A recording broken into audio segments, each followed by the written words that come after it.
your driver's license, and I want you to initial it, and we're stapling it to the contract, which he did. Either before or after that, we recorded 7 and 7 Is, which was a standalone track. Well, 7 and 7 Is and A Message to Pretty. I used to call my girlfriend when I was 16 years old, 15 years old, Pretty. So this is A Message to Pretty. And 7 and 7 Is, she's born on the 7th. Anita Billings, she's born on the 7th of March, and I was born on the 7th of March. So I thought it was a perfect match. I produced that one, and I went into the studio, and it was mayhem.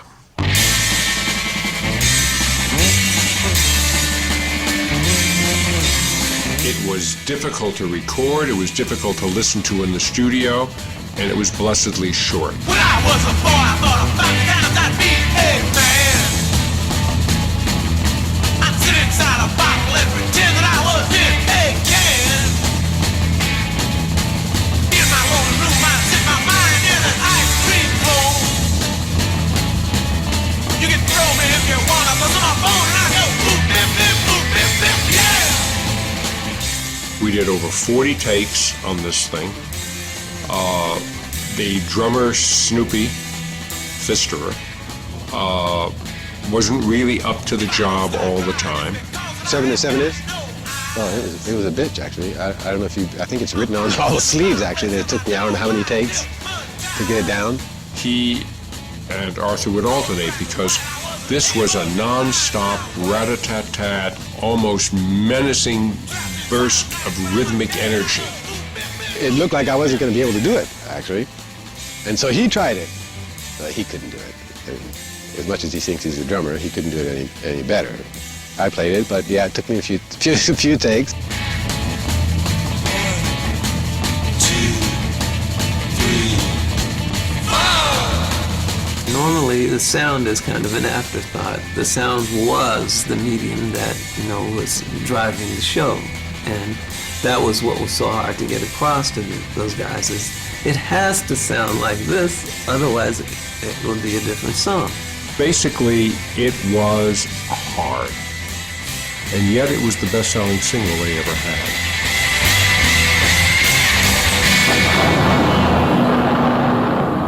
I'm very proud of it now, but I must tell you, I hadn't lost any of my hearing until that day. I came out of that studio somewhat worn down.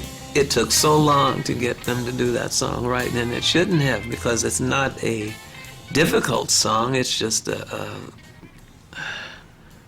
chaotic song. That song blew my mind. I couldn't believe it, because I had a background in classical music, and when I heard 7 and 7 Is, that's what I heard. I heard great classical writing. It was powerful, and it was something unique.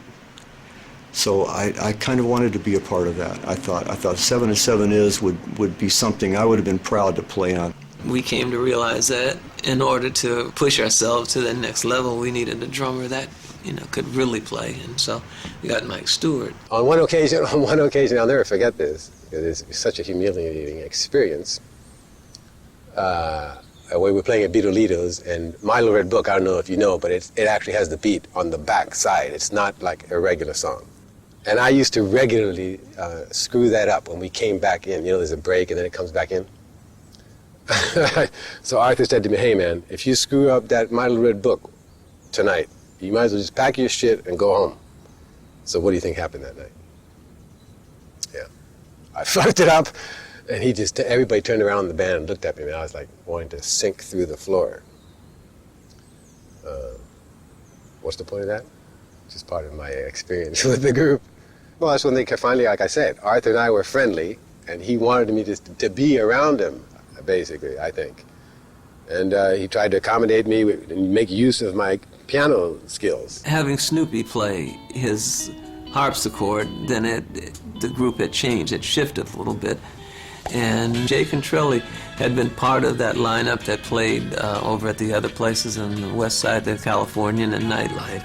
And Jay added a lot to the sound of it, his flute and saxophone. So it was kind of an experiment that worked for a while. At that time, I don't know that Love was performing like they did on the first album, because the first album is truly a document of a performing band.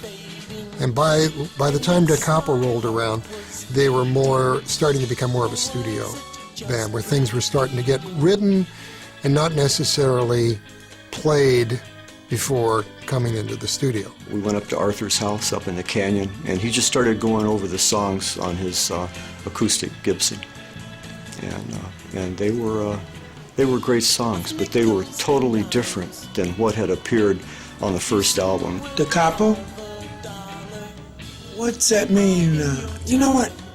When I thought Da Capo, I thought it meant the end, back to the beginning. That's what Da Capo means, isn't it? Yeah. So you go to the second line, right? From the beginning to the end, and back to the beginning. That's what Da Capo means, I think. I'm not a Frenchman, but that's what I think. Change of producer at that point. Paul Rothchild was available, and I thought that Paul would take them places.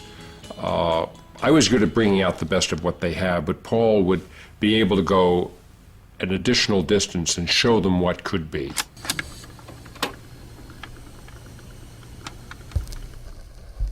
The second side is one long kind of 20-minute jam. We used to do that on stage just fluently and naturally, and it was great, you know. But when we got in the studio, this guy had a grudge against this guy. We were pissed off and in a bad mood because I was ready to take Brian out that night. I don't even know why. I didn't need anybody in the studios. I don't know what went on between them and their transactions and their things, but the feeling was, Jesus Christ, it was the worst feeling I ever went in the studio with. And I couldn't believe it. I couldn't believe what happened to you guys. I'm not here to babysit you. You know what I mean? What's this vibe about? I mean, you could feel it. When you're in my bed, baby, I feel so good. Give me a little. The thing that was great about it is that it made use of the freedom that the LP format gave you. Here is a band that said, let's see what we can do with this technology. Look at all of the room it gives us. Let's just go. That's the worst fucking song I've ever done in my life. At the time, I really couldn't figure it out. You know, I mean, I thought, well, we had some great songs on side A, and then one song on side B. In the second album, for some reason, we got derailed, and put that big, huge, long song on the other side, which is a shame. There's a lot of other stuff we could have done that would have been better. And it just, when it came time to what we were going to do on a specific album, Arthur had, the veto power. Orange skies, carnivals and cotton candy, and you, and I love you too, you know I do. Brian would have a full album full of songs to record and ready to go, but they weren't songs that necessarily anybody wanted to buy or hear. People want to hear music that relates to them, that relates to the times and to their day-to-day experiences, and not about pie-in-the-sky things, because that's just not honest. We weren't living a pie-in-the-sky life. That's not the way it was. And so writing about that, chocolate-covered rainbows, that's beautiful. Those are wonderful sentiments. But they're not real, they're not honest, and they would not have been who we were. So they were rejected, and he became kind of embittered by that, but that's reality. Brian McLean. Brian was he was a handful, man. To me, I would seem, and I think he would probably say the same things, that Arthur was a handful. Arthur has something to do in his life, and I picked you because I thought you could help Arthur's dream, not because I really needed you, man. It was an interesting record, and it was a successful record, but it was a transitional record, and I had no idea where they were going to go next. It got to be unwieldy having 7 people. It changed the focus a little bit more than either of us wanted it. So that experiment lasted about a year or so, and then we moved back to the other lineup, except we kept Mike Stewart. So basically, my road to stardom was pretty well finished there. I also had a feeling that Rothschild also thought of this as an interim album. The fact that he couldn't make the next album had to do strictly with me telling him that we've been touched by the Good Fairy, and we have this smash act beginning to shape up, namely the Doors. Jim, just about every time I saw him, would ask, to get hooked up with Elektra, because they saw us with Elektra. Our level of success was something that they coveted. They thought that was just the greatest thing, and they wanted that. And we kept saying that, there's more than this, but that's what he wanted. Best thing I ever saw Morrison do was sock Brian McLean in the mouth. That was quite a sight for me. I like that one because that's what I wanted to do. I kept putting him off. I kind of hemmed and hawed and never introduced him, but Arthur did. He thought that's what he should do. The interesting thing is that in a way, Arthur sealed his own fate, because I went to a club, the Whiskey, one night, very late, gotten in at 11 o'clock off of a New York flight, and went to the club to say hi to Arthur and to catch a bit of a set. And he said, stick around because there's a band you ought to hear. And any band that Arthur respected, I was going to give a close listen to. And I stayed, and I saw the Doors, and interesting but not impressive. He didn't like him at all. It's not up to you to like. Who made you judge? The people love him. He went back. I said, go back down there. But I kept going back, and on the fourth night I got it. I mean, everything sort of gelled. It came together in a way that even a tired New Yorker would get it, and that's when I approached the band. The reason we were very excited about signing with Elektra was because they had Love and the Paul Butterfield Blues Band. Those two groups were like kicking. And we thought, man, this is good company. That band worked totally differently. That band was tightly integrated. Decisions were made as a group. There was no oppression. Everybody shared in the copyrights, which was not true in the case of Love. It was a system and a brotherhood, and it worked. We hoped to be as big as Love. I thought, wow, that'd be something. And then, phew, we rocketed past them. They were more, I'm trying to put this a delicate way, the sensibilities of the American record buyer was more easily assuaged by the melanin content of that particular group than the ones that we were. So it was easier to sell them, in other words, than it was to sell us. There were certain things that the Doors did, including the willingness to tour, that Arthur didn't do, and that's probably what happened. Was Arthur as talented as any member of the Doors? You bet he was. We were really willing to work hard. We worked, my God, we went to LAX Thursday and came back Sunday and played clumped clusters like Florida area, the South, every weekend for years. And it got pretty tiring, but you can't beat that as far as promotion. We played everywhere. The album was selling very, very steadily. It took about 3 to 4 months. We were selling about 10,000 albums a month. And then one month we sold 250,000 albums. By then we were so fed up that, the group was ready to go, because we had tried to get them to do the right thing, and they chose not to. And they chose to rub our faces in it by spending our money on another group. And that was especially one that we brought to them, So there was a lot of bad feelings, Not with the Doors. They were always, cool with us, and we were always friends, but with Elektra.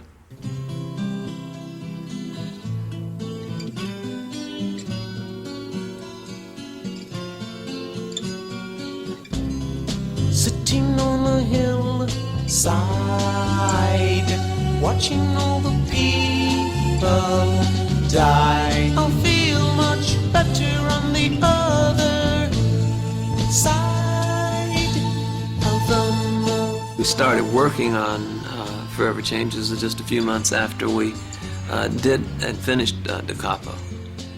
And there was kind of a little discord because, as I said before, the more successful you get, the more you start picking at each other. And there was a little political moves and machinations going on back and forth. Brian still wanted to have more of his songs done, and it just wasn't the same feelings. There wasn't the same camaraderie anymore. There was a tremendous amount of separation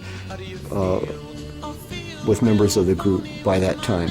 We just associated with each other when we got together to play and record and travel, and that was it. It's very hard, you know, when one of the band members starts to take the spotlight, and the reality is he's the songwriter and he's the lead singer and he's the arranger and so on and so forth. He is love. It was Arthur was love. Life goes on here, day after day. I don't know if I am living or if I'm supposed to be. Sometimes my life is so eerie,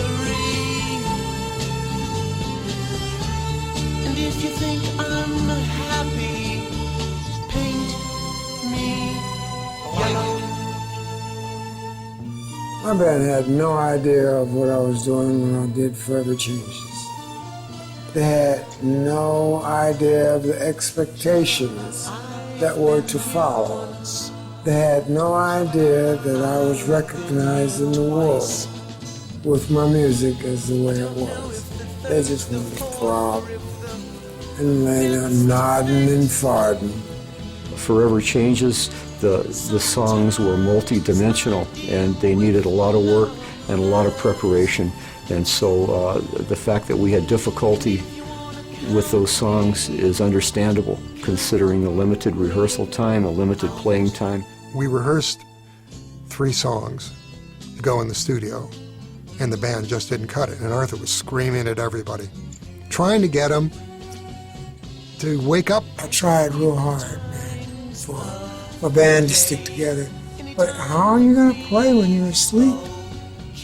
How are you going to play in the studio? I'm going to have to shake you and wake you up. I seem to remember reading somewhere that that 7 and 7 Is took something like 30 takes to get the foundation track right. And I'm not sure, but I think that we didn't try 30 times to get that first track right before it was decided we should take a little break. And Arthur got together with a few people back behind the glass. I fired the band and brought in all Hollywood studio musicians, mainly that were playing for Phil Spector and Jack Nitzsche, to play 3 cuts.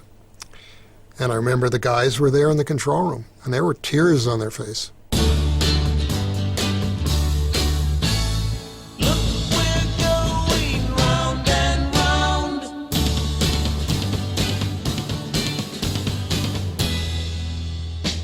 But when the studio people tried to play like us, they had a hard time.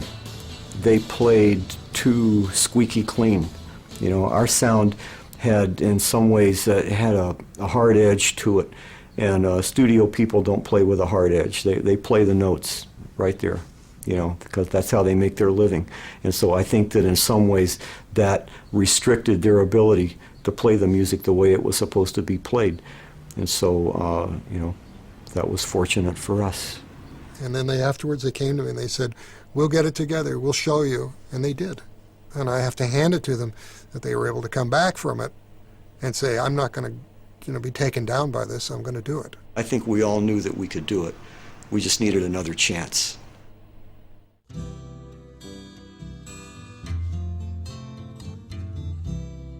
Well, the word was from the beginning that there would be horns and strings brought in. From the very beginning, it was known that there was going to be an orchestra and that the songs were going to be different than the ones that we had done before. Never went in with the concept of even putting strings and horns on it. That was never a part of it to the end, and it was my idea. Everybody takes credit for doing that, and I don't know who gets the laurel wreath. But once the decision was made to add the strings and horns, Arthur was right in there. He worked very closely with the arranger to get that stuff. I had these songs in my mind, and I was determined to do what I was going to do. I knew all the orchestra parts. I just sort of needed someone to help me arrange the things that I did on that Ferrucci. The guy's name was David Angel. When we met, it just, somehow it was almost as though we'd been together already. You know, it hit right off. We went right to work. It was magic in a way because nobody knew exactly what would happen.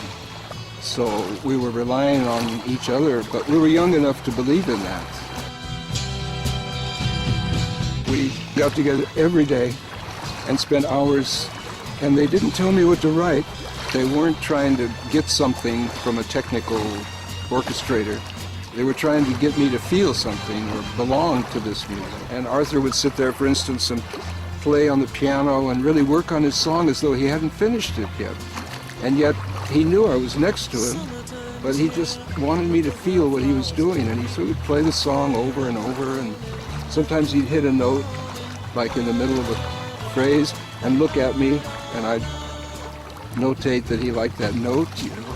But it wasn't that we sat there talking and working like, oh, should we do that? He just played and played, and hours would go by, and I just absorbed it. And that's what he wanted.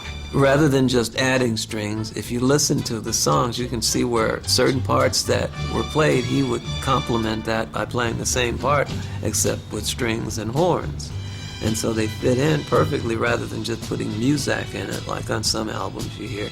It's just like an afterthought. It wasn't that way. It was a coherent part of the song. Arthur, he was like to me, he was like a symphony composer. He created an idea, and it had to live. It didn't have to be pretty. It just had to live. But with Brian, it was more direct. It was easier to understand. And what knocked me out in his songs was the unexpected. You know, he could throw something at you, you didn't expect it to be in that song, and yet it fit perfectly. This was a very fortunate combination, these two guys, I think. The difference was bigger than it appears on the records. The Love Forever Changes album would not exist if it didn't have Brian McLean's Alone Again Or. The whole album is built not so much upon that foundation, but upon the door that song, which is a great song, created so that people could walk through it into the rest of Arthur and the band's cosmology. Yeah, I heard a funny thing. Somebody said to me, you know that I could be in love with almost everyone. I think that people are the greatest fun, and I will be alone again tonight, my dear. Starting with the rippling guitars, going into a bridge, and suddenly this crescendo of horns and strings, and then a flight of fancy on a bullfight corrida trumpet, which is off wailing on top of everything else.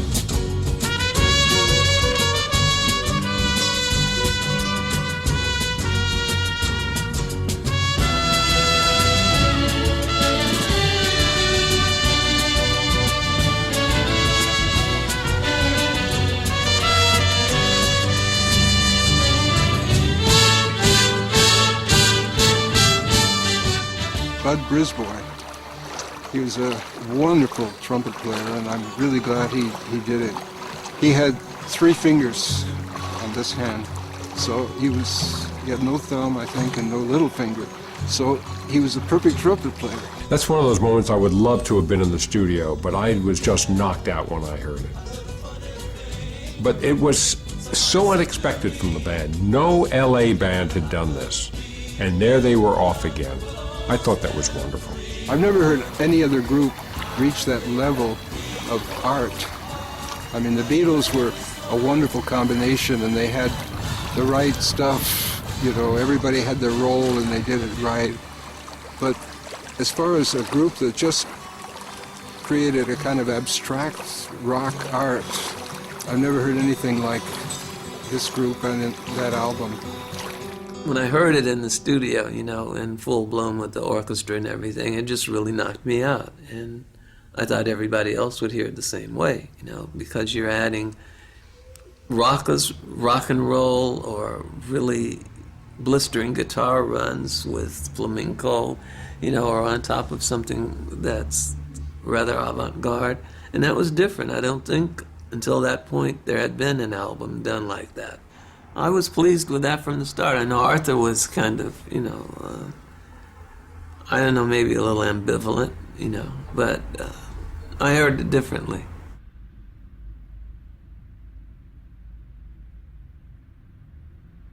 The album itself did not really get a lot of notoriety at the time. There wasn't too much controversy about it. I think it did fairly well. Not hugely well. I don't know the numbers. You know, I'd have to go back and look at my old royalty statements to see if we ever broke even. Didn't make a big splash, you know? And I mean, frankly, I don't know if I mean, maybe I listened to it and went, yeah. And then later, picked it up a few more times and went, oh my God, look what I missed here. Wow. It wasn't the music, it wasn't the album that caused it not to be accepted. All it needed to do was to be in the right stores, in the right communities, and given the proper promotion. And it would have done what it was supposed to do. Commercially, it did fairly well. After all, the only way you could see Love was come to California because they weren't going to go anywhere else, which for me was very frustrating because it never had occurred to me that a band that had played so energetically in Los Angeles would not go outside of Los Angeles. They needed to go out and be with that album. People needed to see them. And they weren't available. Arthur was our booking agent, essentially. People would call him and say, you know, are you guys interested in working on such and such a date? And he would accept or reject that offer. It may have been a part of a plan. It may have been that he just didn't feel like working. I don't know. But that's the double-edged sword. You know, he was an extremely creative individual, you know, who could write, who could sing, who could do it all. But he really wasn't interested in working a lot. I was kind of spaced in those days. You know what I mean? Sometimes if I go to work and the street light, like it says, wait, stop, and go, if the green signal didn't wink at me, I wouldn't go to work. I've been out there in my day. Arthur just didn't play ball. To me, that was his downfall. There's times to play ball. He got chances to do, like I say, tours with major people, TV shows and spots, and if it wasn't top billing, he just turned it down flat. You're asking me questions that I question myself. Why weren't we as big as the Beatles? One is because I didn't cooperate. And the other is, I'm not gonna go and eat shit on the road like these flunkies, but now I see that, look what Jim Morrison did. He didn't look where he is. Janis Joplin did. I used to have to sit at the Fillmore. Cheers. I used to have to sit, always drink twice as much water as you do wine, or 3 times as much. I think it helps flesh out your physicalness, or your kidneys, and your liver, right? I headlined over, the Grateful Dead, What are those other, Moby Grape, those other ones that, what's Janis Joplin's band called? Big Brother and Holding Company. We headlined over all those people. At one point, I had to tell the people, hey, look, my name is underneath this other band. I refused to play until they changed the marquee. You know? It's not that I'm an egomaniac, it's that I know what I'm doing in music. I got Arthur to come to New York, supposedly for 2 or 3 days. I hoped that maybe if he came to New York and we took him through the club scene and stuff, he'd catch a little of the disease, but he didn't. In fact, he left a day early. He just couldn't stand to be away from Los Angeles. It was basically, I had a good thing going on the West Coast, and actually, to tell you the truth, I was afraid to go somewhere else because I didn't know how it would be received. I know I had it sewed up here. It's cool. I can live here and I can make a living here. But to go to New York and to play and those other places, I was just 19 years old, mate. 20 years old. I didn't know. I didn't know, man. I mean, I didn't know it's all the same. I didn't know that doing this interview, looking at you all, it's just like looking at a mirror, looking at me. There's nothing to be afraid of. The back of the Forever Changes album was a shot that was taken by Ronnie here, and we gathered at Arthur's house up at the top of Kirkwood. Johnny had a joint going, which you can see in the picture. As we were jockeying for position, my foot brushed against the Spanish vase that was that Arthur had on the deck there, and it fell over and broke. And so Arthur reached down and picked it up and said, "Okay, take the picture." Some people have said it signaled the breakup of the original group, the death of the whole thing, the hippie era. I mean, it was obvious that through that album that they wouldn't be there at the end of the album because of what we had gone through, the emotional upheaval. It was really gut-wrenching what they went through, even for Arthur.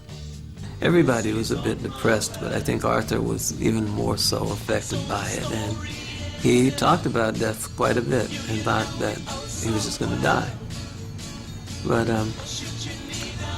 I think a lot of that had to do with just being tired, because of all the changes that were happening, Forever Changes, knowing that this was going to be it as far as this particular group is concerned, and that things were going to be different. It was never going to be the way it was.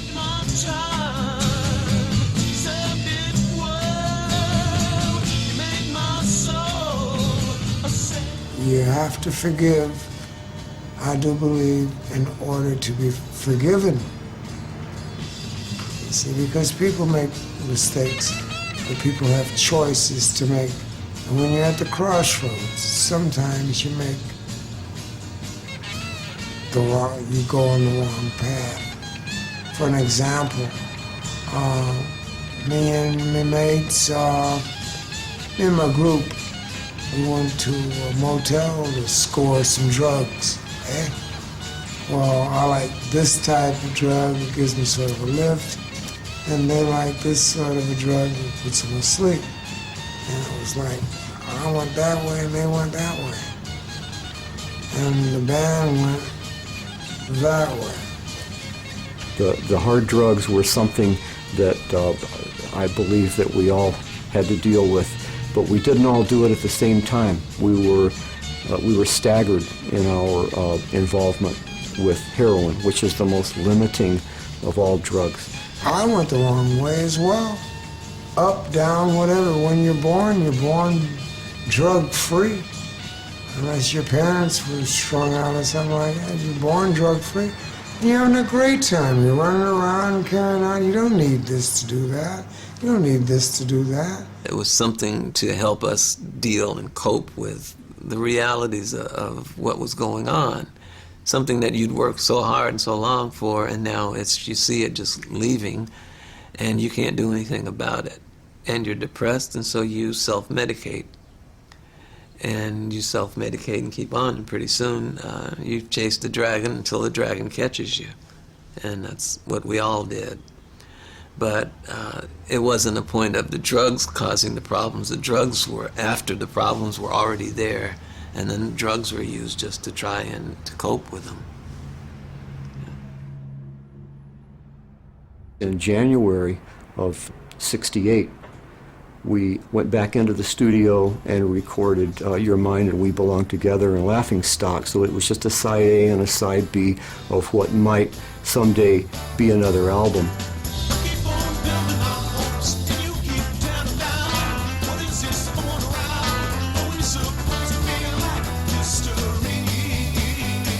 When I first heard those words, I keep building my hopes up, you keep tearing them down.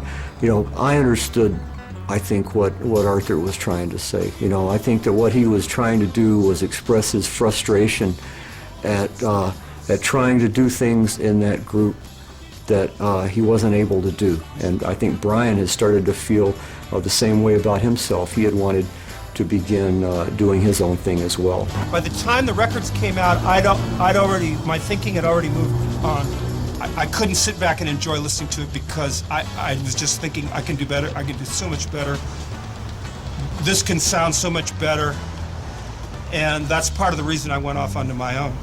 Unfortunately, neither Arthur or I were as good apart as we were together. When you're not successful or you're trying to make it, you're like a family, like, you know, brothers.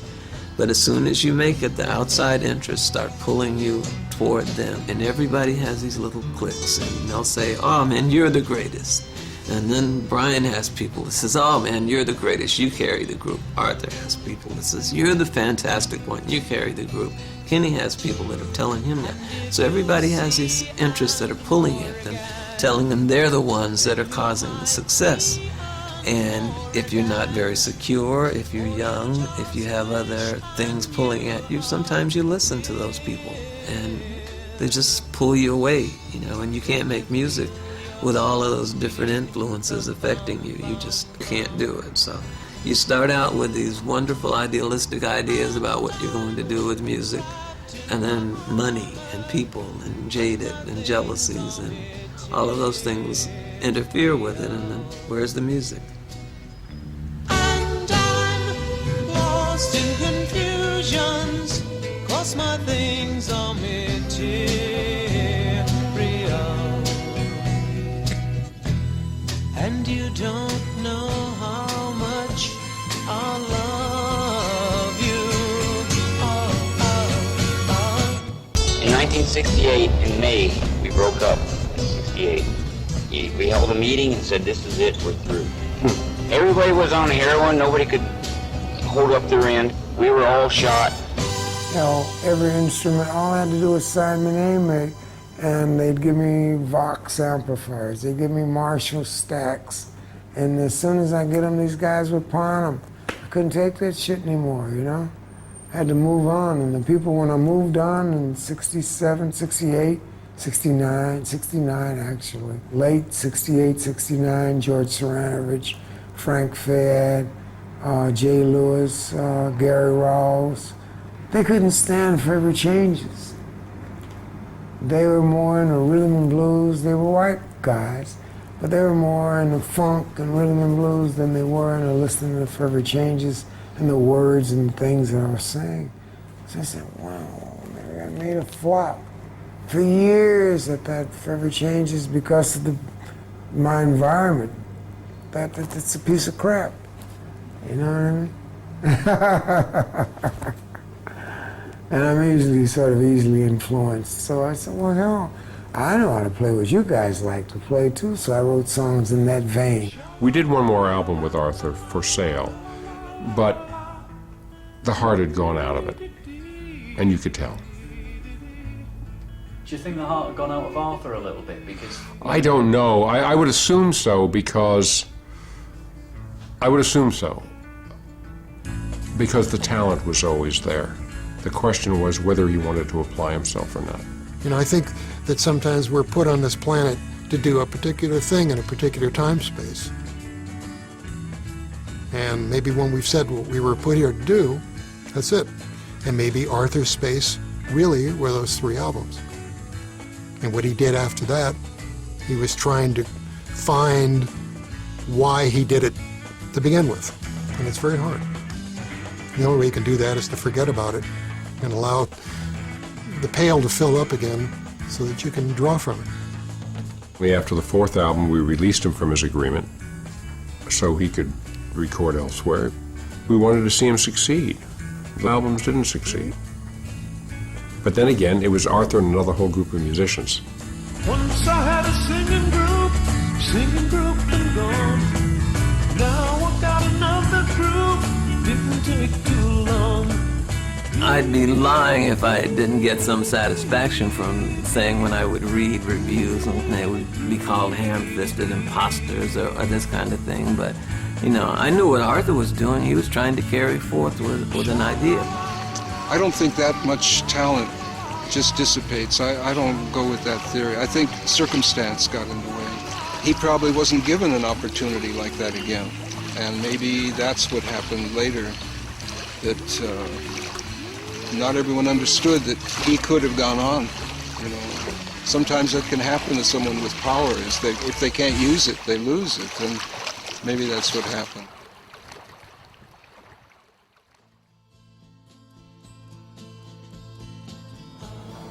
I've had a lot of fun, man, you know?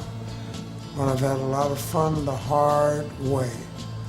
I've learned to survive in places that I thought I would never even want to go to, let alone be a participant.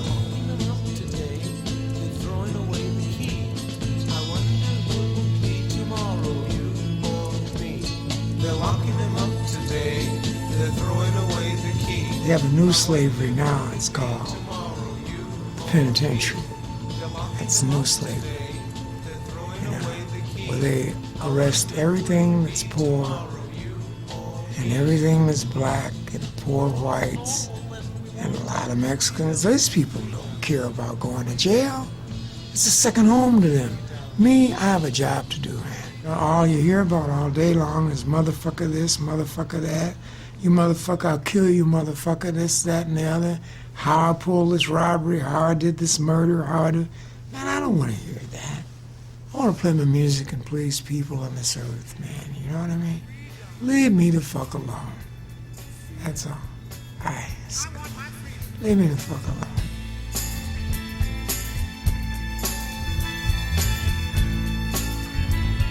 Well, all of God's children's gotta have their freedom. It took me 5.5 years to open the door, just to turn the doorknob, to be able to go in and out of somewhere. So I said freedom is a luxury. I got a cell phone call. I just from a cell phone. Hey man, Jay Chap, this is Arthur. So I want to put the band back together. He was really hungry, really ready to play music. You know, you could see he was happy, and you know, it was a great thing, and all this came together at a kind of a magical time for him. Then Gene Kraut said, well, let's get together.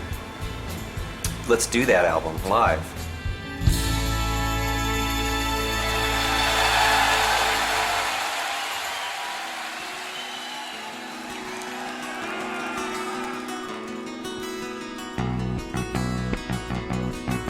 People were crying when Arthur walked on stage, and it was different for us, you know, to see. Where are you going? I see you walking. Have you been there before? Just an amazing experience once we walked out, lights went down, and it just, you know, those violins started sawing. Did you take him home? There's a private in my boat, and he wears his instead of mantles on his coat. Nobody gets on stage and gives as much as that guy can give when he really wants to. He's the greatest performer in the world. Giving her my best. He music was beautiful. Arthur was on. Yeah, we felt like we were partaking in something very special and sacred. She'll bring you water. If she don't, then you will burn.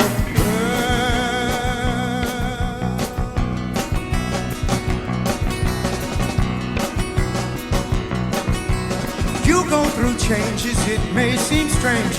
It's what you're put here for. You think you're happy and you are happy. That's what you're happy for. There's a man who can't decide if he should fight for what his father thinks is right. There are people wearing crowns who screw you up, but they would rather screw you down. That this house pays tribute to the legendary Arthur Lee, also known as Arthur Lee, frontman and inspiration of Love, the world's greatest rock band and creators of Forever Changes, the greatest album of all time.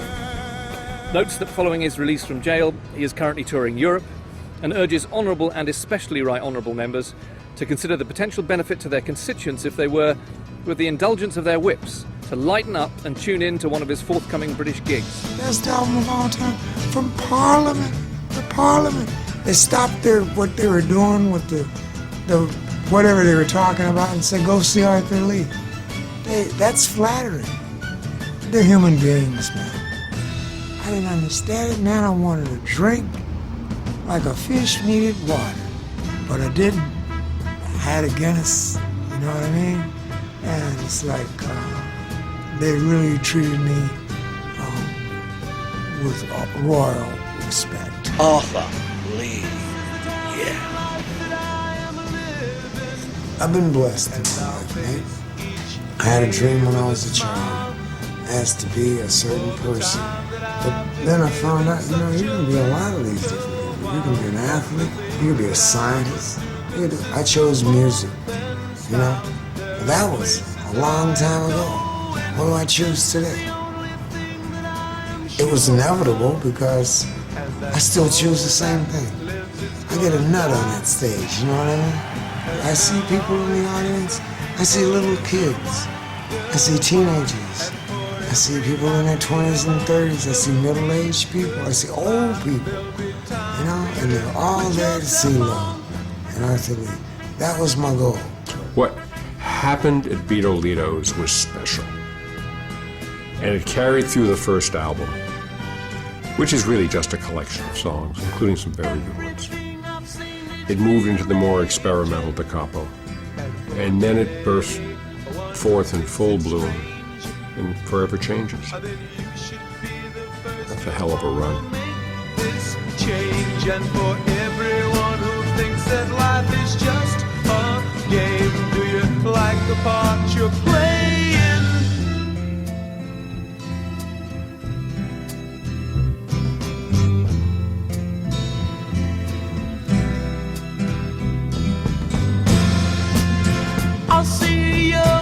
You don't want to steal from anyone, but the phrase, it's been a long, strange trip. It has been for us. It's been a long, strange trip. And all of the negative and all of the good, I wouldn't trade one moment of it. It's the street band that won't die. The corpse. It's like the vampire of rock. Every once in a while, the corpse, you know, sits up and emits sound and walks. I keep thinking it's over, and it keeps resurrecting. Arthur was a unique voice as a storyteller, melodically. Love was unique. I mean, if they weren't, you wouldn't be sitting here today asking me these questions. I would say I was proud to be part of it, but it isn't pride, it's gratitude. Gratitude that I was chosen. Forever is a good word for that group. This is the time in life that I'm living, and I'll face each day with a smile. For the time that I've been given such a little while, and the things that I must do consist of more than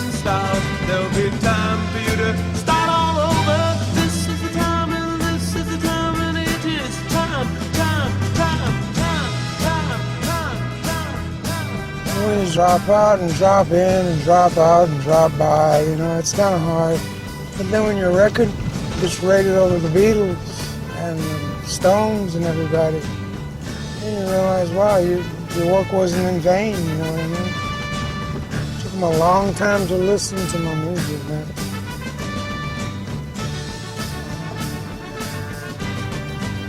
I'm still waiting for that day, the Hall of Fame and all that.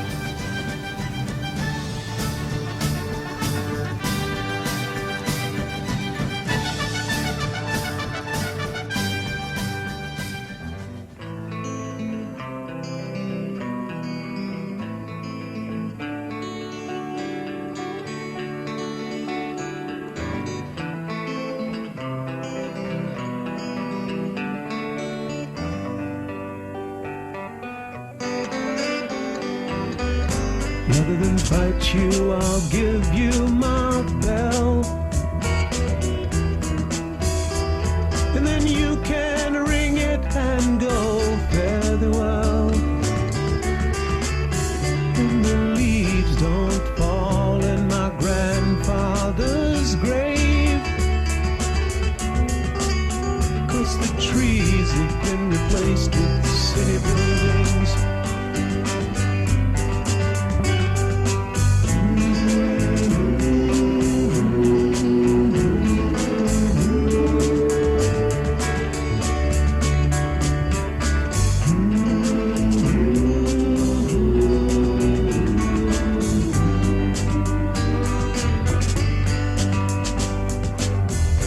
Gather round people as fast as you can. I'm gonna tell another story about an animal called man. Well, he struts all around with his tailor-made suits, but his mind is all filled up with bullshit.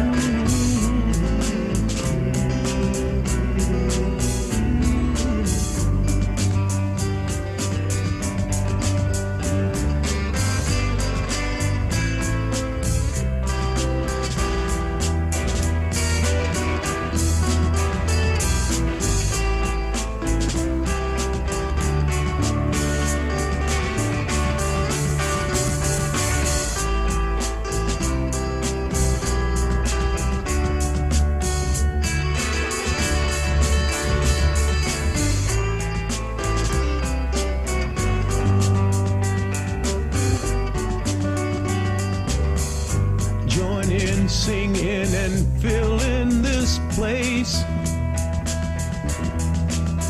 I'd like to be in a lifetime that you can't erase. If you don't like my story, then don't buy my songs. 'Cause I wouldn't want you to listen to anything wrong.